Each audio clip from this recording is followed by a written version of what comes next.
estas piedras que vemos son hallazgos arqueológicos del primer siglo. Por tanto, estamos hablando aquí sí que de las mismísimas piedras y los mismísimos escalones que pisó el Señor y sus apóstoles aquella noche, bajaron por aquí yendo hacia Getsemaní.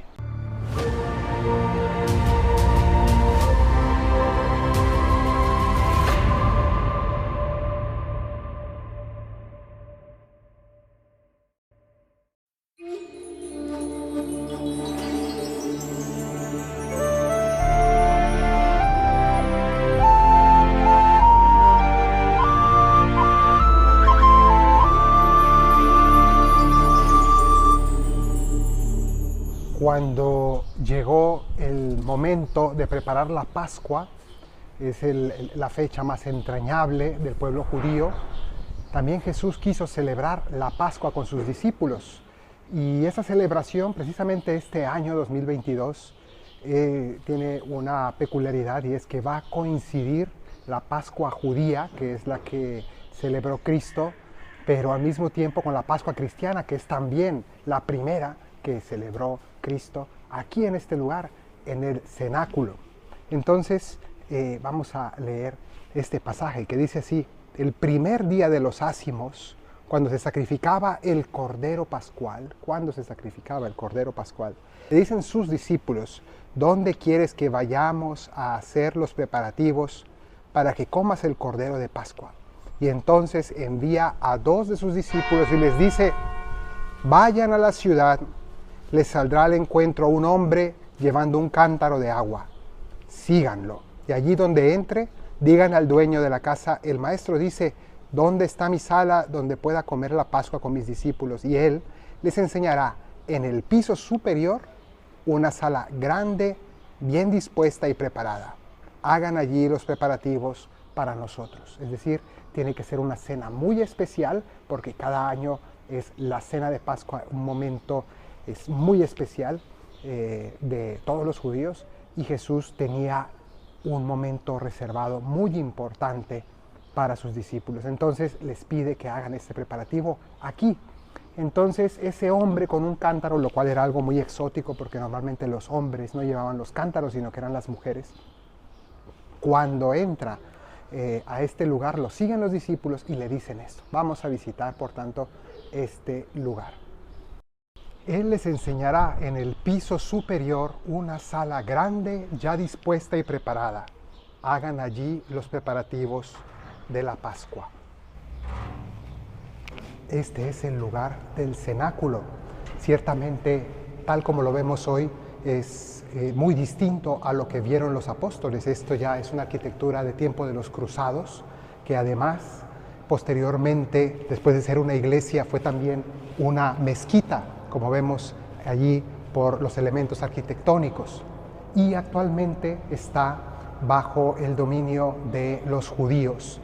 En cualquier caso, estamos aquí, podemos visitar, aunque no se puede celebrar la Eucaristía actualmente en este sitio, pero aquí fue el lugar donde Jesús quiso reunirse en ese momento entrañable con sus discípulos.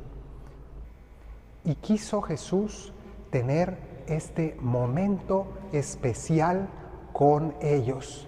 Quería tener un momento especial y les dijo: he deseado ardientemente comer esta Pascua con ustedes. ¿En qué consistía la cena de Pascua? Y aún hoy, ¿en qué consiste? De hecho, este Viernes Santo en la noche, los judíos coincidentemente tendrán su cena pascual, como todos los años, mientras nosotros celebramos la Pascua del Señor desde el Jueves Santo en la noche hasta la noche del sábado en el Triduo Pascual.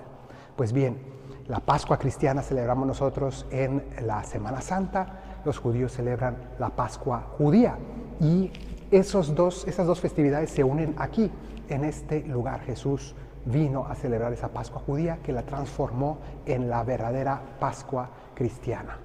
¿Y en qué consistía esta cena? Básicamente es una cena ritual familiar, donde se tienen 3 grandes momentos divididos por 4 brindis. Se inicia o se inaugura la cena con un brindis de vino. Después de eso hay un relato el niño más pequeño de la familia se acerca al papá y le pregunta: papá, ¿por qué esta noche es diferente a todas las demás? ¿Por qué no comemos directamente? ¿Por qué nos reunimos de manera especial? Y el papá, en respuesta a la pregunta del niño, responde narrando la historia de la huida de Egipto. Y entonces se narra toda la historia de la esclavitud en Egipto y de la salida de Egipto con los milagros del Señor. Atraviesan el Mar Rojo y también los panes ácimos, panes sin levadura. Todo eso se va a celebrar en esta cena y el papá narra la historia que da el contexto. Y eso termina con un brindis más, es decir, la segunda copa. Después de la segunda copa hay otro momento que es propiamente la cena, y entonces ahí se comen los panes ácimos y se come el cordero. Curiosamente, en la cena de Jesús no hubo cordero sobre la mesa, porque era antes de que se sacrificaran los corderos, y por tanto se nos dice que cenaron pan y vino, pero no se nos dice que haya habido cordero sobre la mesa. ¿Por qué? Porque Jesús mismo es el Cordero de Dios que viene a completar esta figura del Antiguo Testamento. Toma el pan, se los da y les dice: este es mi cuerpo que será entregado por ustedes. Todo eso pasó antes de la tercera copa. Y después de esa cena hay un tercer brindis, y fue allí después, al final, después de la cena, entonces Jesús toma el cáliz o la copa y la pasa a sus discípulos, diciéndole: tomen y beban, este es el cáliz de mi sangre. Y les está explicando lo que va a ocurrir al día siguiente. Tienen el último momento, que es los himnos. Nos dice el Evangelio que cantaron los himnos, es decir, los salmos propios de esta fiesta, y al final se termina con una cuarta copa, el último brindis que se hace alegremente, con el que se termina y se concluye la cena. Pero el Evangelio nos dice que la cuarta copa no la bebieron, sino que, cantados los himnos, salieron de aquí hacia Getsemaní. ¿Por qué no hubo un brindis final? ¿Por qué no bebieron la cuarta copa? Lo veremos en Getsemaní y en el Calvario. La noche antes de ser liberados de Egipto, los judíos tomaron una cena especial con panes ácimos, y fue Moisés quien les mandó repetir esa cena en recuerdo, en memoria de su liberación. Así también Jesús, en la última cena, les dirá a sus discípulos: hagan esto en conmemoración mía. Y con esto les dio el poder de que cada vez que comemos de este pan y bebemos de este cáliz, anunciamos la muerte del Señor hasta que vuelva.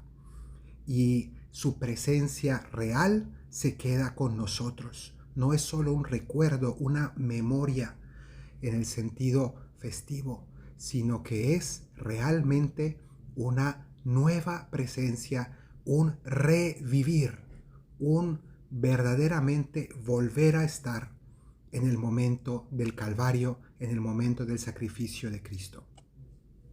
Después de la última cena, Jesús se fue a Getsemaní acompañado de sus discípulos, y aquí vemos representado esta escena de Jesús que va bajando hacia el Valle del Cedrón por estas escaleras. Y estas piedras que vemos son hallazgos arqueológicos del primer siglo. Por tanto, estamos hablando aquí sí que de las mismísimas piedras y los mismísimos escalones que pisó el Señor y sus apóstoles aquella noche, bajaron por aquí yendo hacia Getsemaní.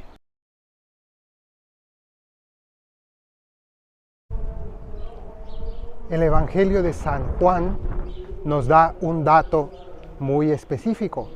Nos dice que, terminada la última cena, Jesús atravesó el torrente Cedrón.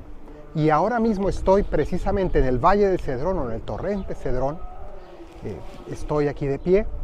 ¿Qué es esto? Es el valle que divide propiamente la ciudad de Jerusalén se desciende hasta aquí abajo del valle y después se comienza a subir hacia el Monte de los Olivos. Y aquí arriba está el huerto de Getsemaní. Entonces, este es el lugar que atravesó Jesús. Pero, ¿por qué es importante y por qué quiso San Juan mencionar este dato? El rey David atravesó el valle del Cedrón. Este mismo camino lo cruzó 1000 años antes de Cristo y lo hizo llorando por la traición de su hijo Absalón. Y aquí precisamente este monumento que tengo aquí, ahora lo ven detrás de mí, es la tumba de Absalón, el hijo que traicionó y se rebeló contra su padre David.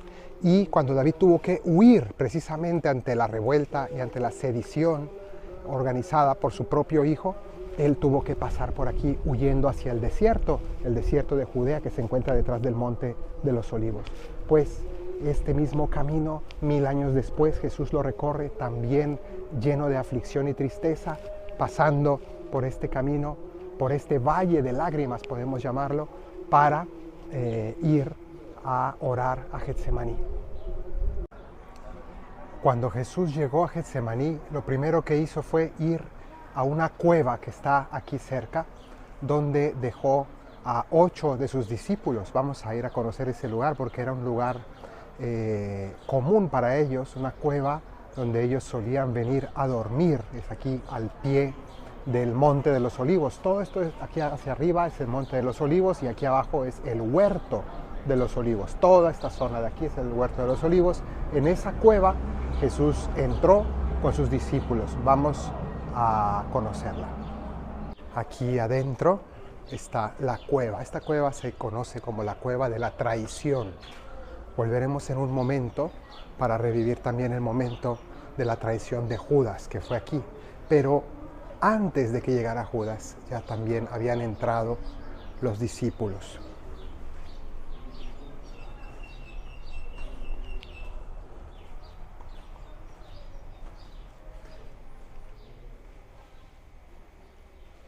En este lugar, los apóstoles solían venir y descansar con Jesús.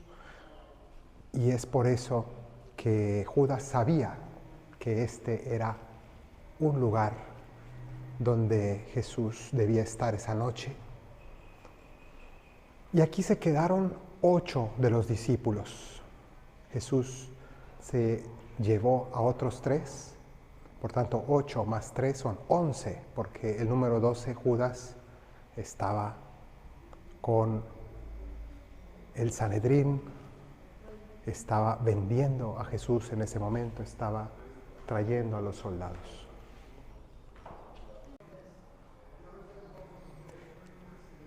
Pasó Jesús con sus discípulos al otro lado del torrente Cedrón, donde había un huerto en el que entraron él y sus discípulos.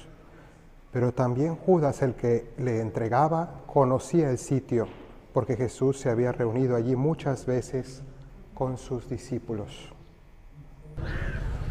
Jesús deja a 8 de sus discípulos en aquella gruta y viene un poco más lejos al huerto.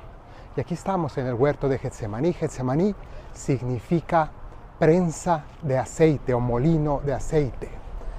Y este es un lugar precisamente de olivas, un lugar del Monte de los Olivos, y donde había precisamente un molino, una piedra de aceite. Y aquí viene a orar. Y entonces deja a sus discípulos, a estos 3 que son Pedro, Santiago y Juan, los 3 que le habían acompañado en la transfiguración, los 3 que le habían acompañado al Tabor y también a la resurrección de la hija de Jairo. Los deja aquí orando, pero ya que se había alejado de los otros 8 discípulos, con estos 3 con quienes tiene confianza, a ellos sí les confiesa la verdad. Y les dice, tomándolos de la mano, algo muy serio, les dice, mi alma está triste hasta la muerte. Es decir, les confiesa que él está en una profunda angustia y depresión. Jesús está en este momento comenzando a sentir una agonía tremenda. Y les pide a sus discípulos solo una cosa. Ellos no pueden solucionar el problema, pero les pide lo que se le pide a un amigo en momentos de dificultad. Quédense aquí conmigo, acompáñenme y velen y oren conmigo.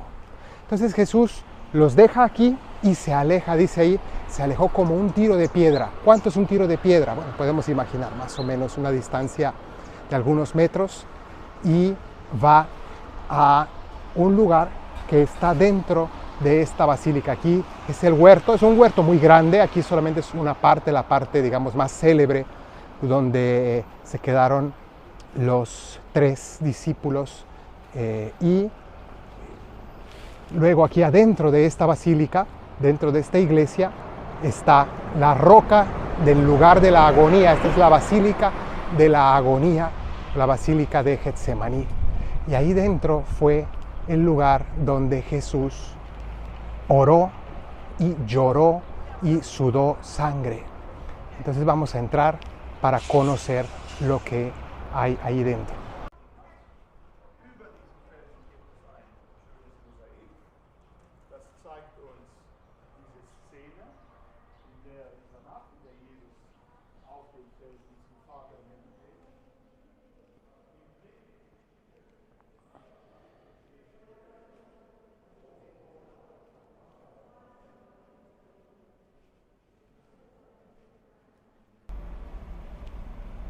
Del Evangelio según San Mateo.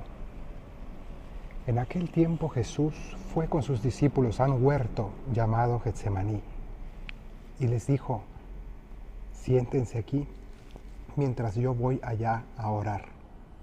Y llevándose a Pedro y a los 2 hijos de Zebedeo, empezó a entristecerse y a angustiarse. Entonces dijo: me muero de tristeza, quédense aquí conmigo y velen. Y adelantándose un poco, cayó rostro en tierra y oraba diciendo: Padre mío, si es posible que pase y se aleje de mí este cáliz, pero que no se haga lo que yo quiero, sino lo que quieres tú. Y se acercó a los discípulos y los encontró dormidos. Le dijo a Pedro: ¿no han podido velar ni siquiera 1 hora conmigo? Velen y oren para que no caigan en tentación, porque el espíritu está pronto, pero la carne es muy débil. Y de nuevo se apartó por segunda vez y oraba diciendo: Padre mío, si este cáliz no puede pasar sin que yo lo beba, hágase tu voluntad. Y viniendo otra vez, los encontró dormidos, porque estaban muertos de sueño. Y dejándolos otra vez, oraba repitiendo las mismas palabras. Luego se acercó a sus discípulos y les dijo: ya pueden dormir y descansar. Miren, está cerca la hora y el Hijo del Hombre va a ser entregado en manos de los pecadores. Levántense, vamos, ya está cerca el que me va a entregar. Palabra del Señor.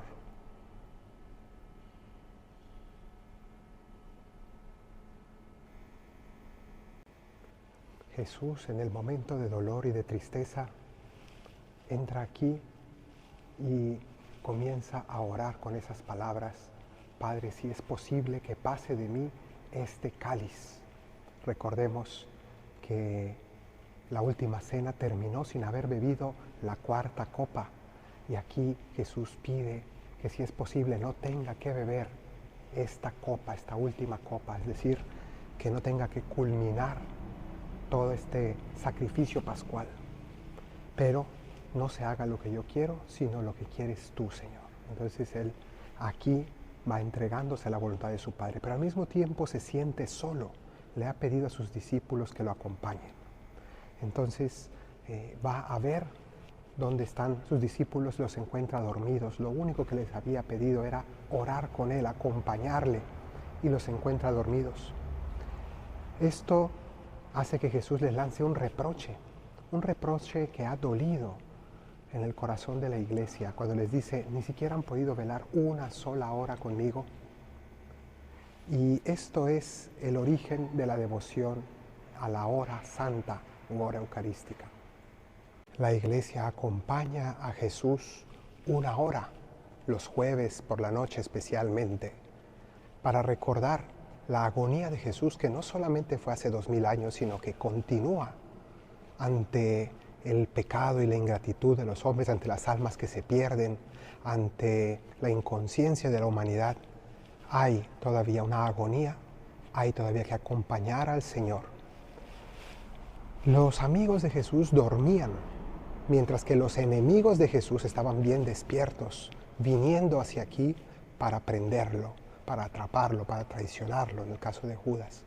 Y eso también sigue siendo un misterio, porque aún hoy muchas veces los amigos de Jesús, los que somos de su iglesia, los que somos sus discípulos, muchas veces dormimos ante el ataque de los enemigos de Dios, ante el ataque de tantas fuerzas contra la iglesia que están siempre despiertos, siempre atentos, siempre listos para tramar sus planes contra la fe.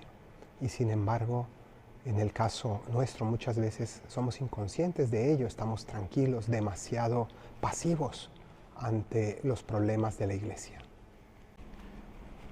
Y es interesante ver qué hay aquí afuera, justo delante de este lugar donde Jesús oró.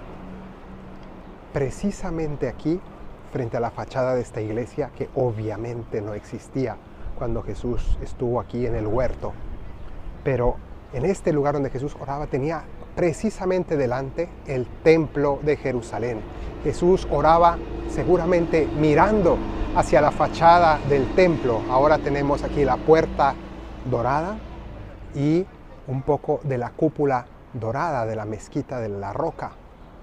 Pero en tiempo de Jesús allí se veía la puerta principal del Santo de los Santos, es decir, el templo del Señor. Y Jesús oraba seguramente mirando hacia allí. Pero lo interesante es que San Lucas nos cuenta que Jesús empezó a sudar sangre, como gruesas gotas de sangre que caían hasta el suelo. Y este lugar se llama prensa de aceite, Getsemaní. Y eso quiere decir que Jesús aquí era aplastado como esas aceitunas. Y esa sangre era ese aceite que brotaba de Jesús. Con una cosa interesante, aquí en el templo, las personas ofrecían a Dios las primicias de sus cosechas, y especialmente una de las primicias principales era el primer aceite, el aceite extra virgen, es decir, después de la cosecha de aceitunas, el primer aceite que brota sin apenas aplastar las aceitunas, ese primer aceite es el mejor, porque no se han roto las semillas de las aceitunas, no se han triturado, y entonces ese aceite no tiene sabor amargo, es completamente suave. Y eso es lo que llamamos las primicias del aceite. El mejor aceite se ofrece en el templo al Señor. Y aquí también Jesús está derramando las primeras gotas de su sangre, las primicias de su sangre en este lugar santo, frente al templo en Getsemaní, porque está entregándole al Padre su voluntad. En la última cena se entregó en manos de sus discípulos. Aquí en Getsemaní se entrega en manos de su Padre, de la voluntad del Padre en la oración. Y después, ahí detrás de este monte Moria, está el monte Calvario. Y allí se entregará por completo en manos de sus enemigos para ser crucificado. Pero Judas también conocía el sitio. Judas pues llega allí con la corte y los guardias enviados por los sumos sacerdotes y fariseos con linternas y antorchas y armas. Jesús, que sabía todo lo que iba a suceder, se adelanta y les pregunta: ¿a quién buscáis? Y le contestaron: a Jesús el Nazareno. Y les dice: yo soy. Judas, el que le entregaba, estaba también con ellos cuando les dijo: yo soy. Y retrocedieron y cayeron en tierra.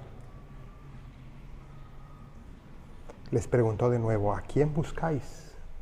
Y le contestaron: a Jesús el Nazareno. Respondió Jesús: ya les he dicho que yo soy. Así que si me buscáis a mí, dejad marchar a estos. Así se cumpliría lo que había dicho: de los que me has dado no ha perecido ninguno. Entonces Simón Pedro, que llevaba una espada, la sacó e hirió al siervo del sumo sacerdote y le cortó la oreja derecha, y el siervo se llamaba Malco. Jesús dijo a Pedro: vuelve la espada a la vaina. La copa que me ha dado el Padre no la voy a beber.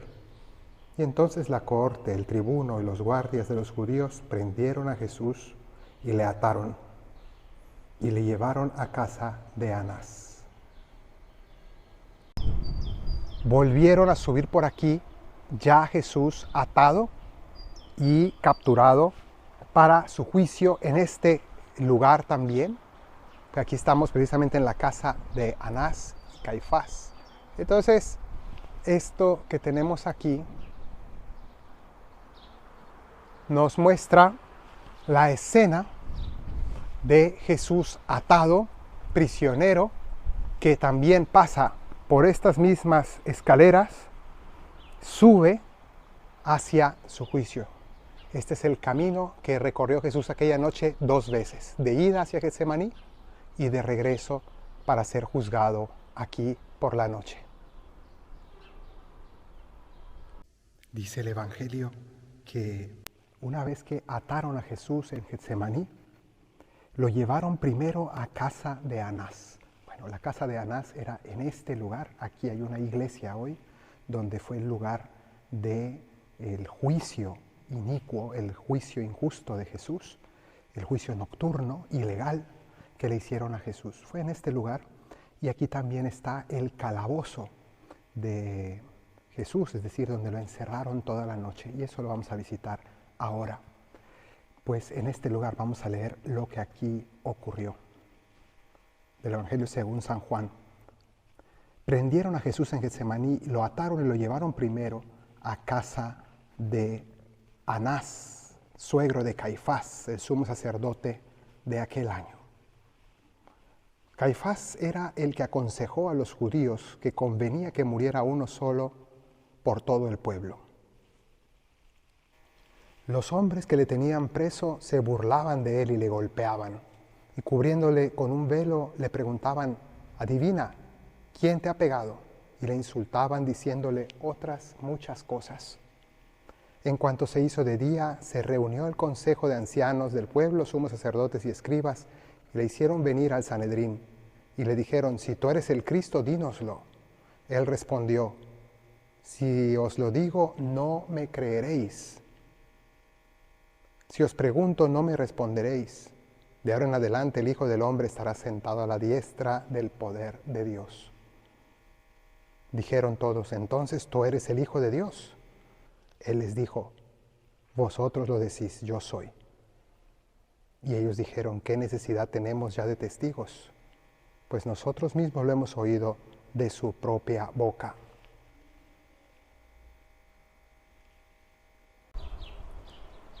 Nos dicen los evangelios que Pedro salió al patio de la casa de Anás y ahí se estaban calentando junto a unas brasas los empleados y los sirvientes.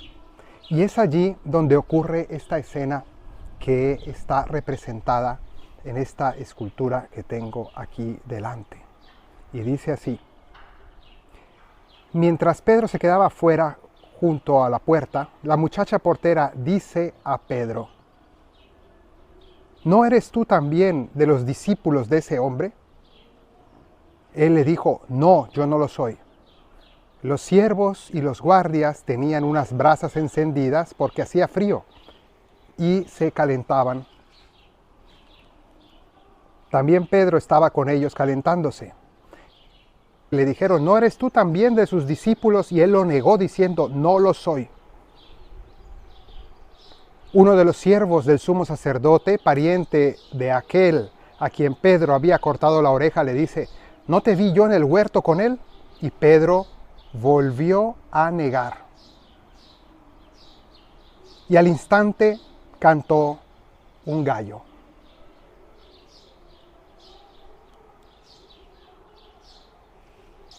En el Evangelio de Lucas nos dice que aún estaba hablando Pedro cuando cantó un gallo. Y el Señor se volvió y miró a Pedro. Y entonces Pedro recordó las palabras que había dicho el Señor. Antes de que cante hoy el gallo, tú me habrás negado 3 veces. Es decir, antes de que amanezca, tú me habrás negado ya 3 veces. Y saliendo fuera, Pedro rompió a llorar amargamente.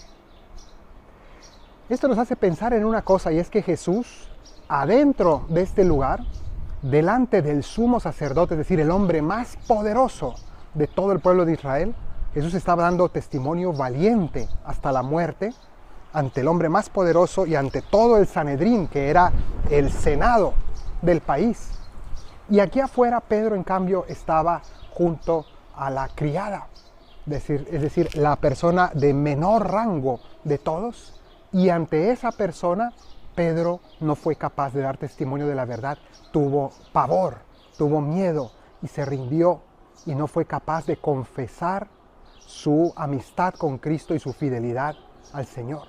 Entonces él se dio cuenta de la mezquindad de su actitud y por eso cuando lo mira Jesús y él se da cuenta que él había prometido fidelidad al Señor unas horas antes, aquí muy cerca, en el cenáculo que está aquí muy cerca, a unos 4 minutos caminando. Y allí, en esa noche, horas antes, Pedro había prometido, Señor, aunque todos te abandonen, yo no me alejaré de ti jamás, yo no te dejaré a ti jamás. Jesús le había advertido que era muy orgulloso y que se cuidara de sus palabras porque Jesús conocía su naturaleza. Y le había dicho, antes de que cante el gallo, es decir, antes de que amanezca, antes de la mañana siguiente, ya me habrás negado, y no una, sino 3 veces. Y por eso Pedro lloró amargamente. Pero también nos recuerda que ese llanto de Pedro fue diferente de lo que ocurriría con Judas, que también se dio cuenta de su error, pero cayó en desesperación y nunca se reconcilió con el Señor. En cambio, Pedro se reconciliaría con el Señor y llegaría a ser San Pedro. Por tanto, el llanto de los pecados es importante en nuestra vida espiritual para reparar, para convertir nuestro corazón, para transformar nuestra actitud en santidad. En esta capilla están representados, en primer lugar, la negación de Pedro, el momento en que él niega a Jesús, y eso es lo que está escrito aquí. No lo conozco. Palabras terribles que salen de la boca de Pedro. No lo conozco.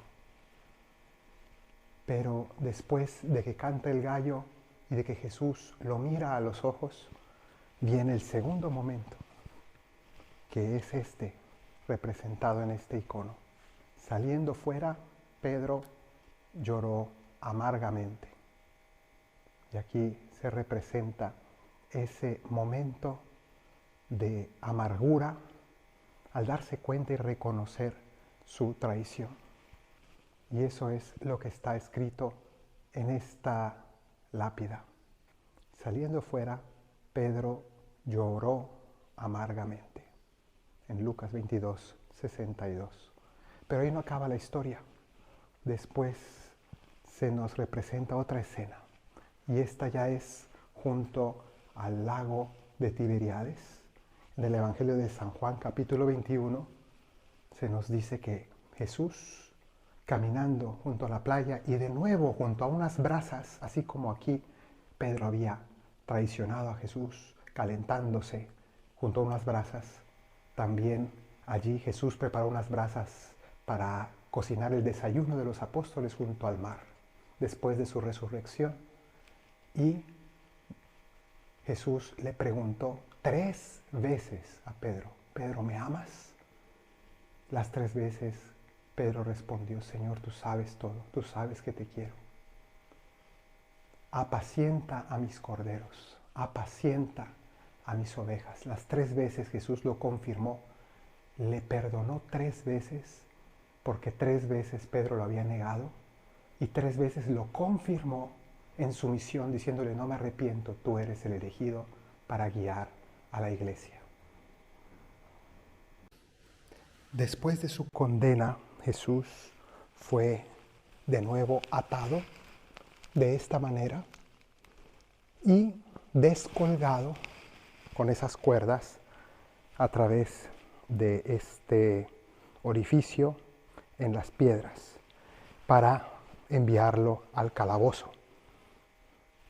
Y allí en la piedra podemos ver las cruces trazadas por los peregrinos desde los primeros siglos que venían a orar en esta cisterna calabozo donde Jesús pasó sus momentos más oscuros.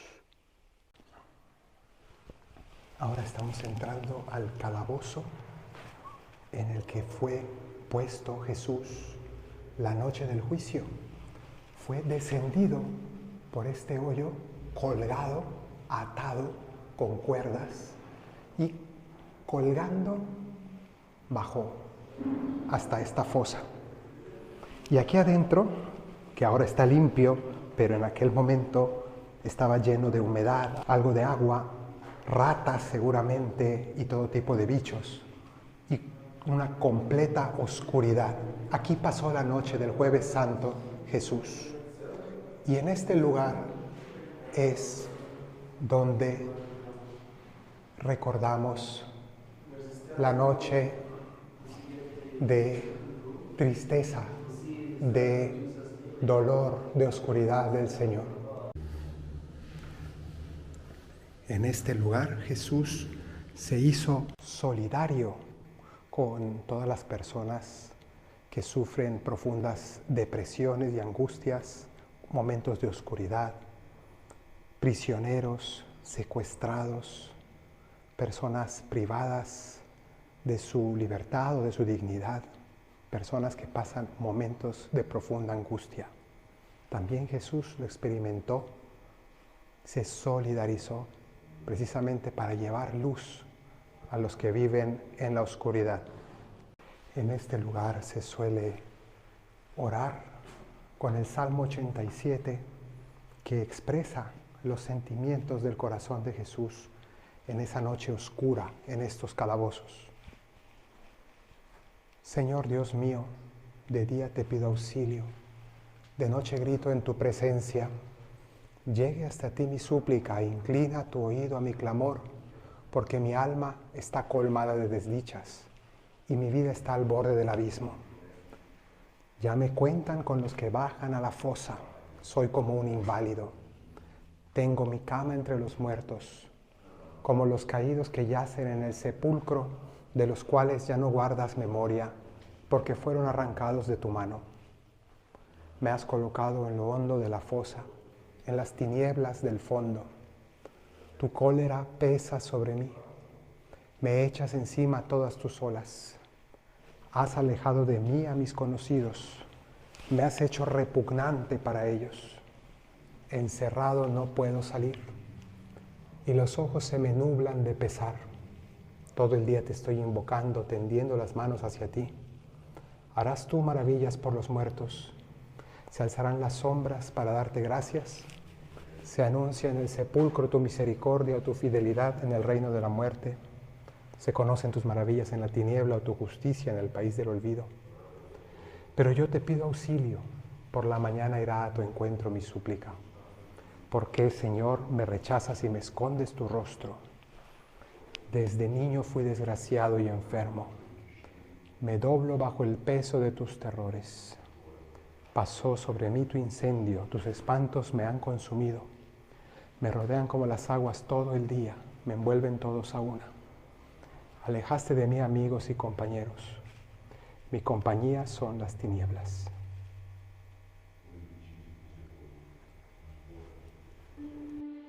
Te invito a descargar la aplicación Mensis Eucharisticus, Mes Eucarístico, que es una herramienta maravillosa para tu oración, para tu vida espiritual, para prepararte antes de misa o para dar gracias después de misa. Hice esta aplicación basándome en un libro del mismo nombre que es sumamente profundo y bíblico. Encuentras los enlaces aquí debajo en la descripción y es compatible con todos los teléfonos celulares y tablets.